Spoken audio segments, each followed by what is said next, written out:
Assalamualaikum warahmatullahi wabarakatuh. Saya Nun Nasriah binti Anwar akan mendeklamasikan sebuah sajak yang bertajuk Maruah Bangsa Kekal Diperkasa hasil nukilan Ami Masra. Inilah tanah airku tercinta Malaysia. Di sini tanah tumpah darah.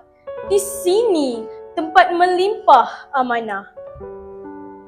Bahasa bonda kekal jadi agenda. Cekal harum mewangi di bumi ini. Hidup bersama, raih bahagia, saling berbudaya. Ayo, letak sopan ke langit tinggi adab. Tidak sesekali berlaku bahasa biadab. Berbicara santun, meraihkan pantun. Berpaksikan perlembagaan negara, hidup rukun, damai terpelihara. Padu perpaduan beramah mesra, sebuah maruah pasti kekal terjaga.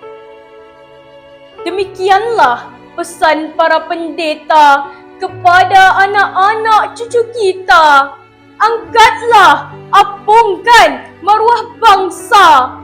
Sebaik kata, setinggi bijaksana bahasa. Agama terus diamal, kekal dijunjung. Bangsa semangat kuat, bersatu disanjung.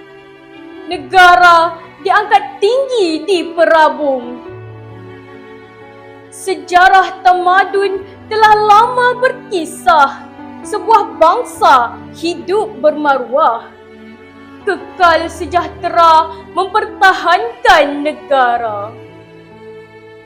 Sebuah maruah tak akan pernah punah selagi bangsanya memegang amanah. Di sini suara kuat, daulat diangkat. Raja adil berkuasa, rakyat menyusun sembah. Sekian, terima kasih.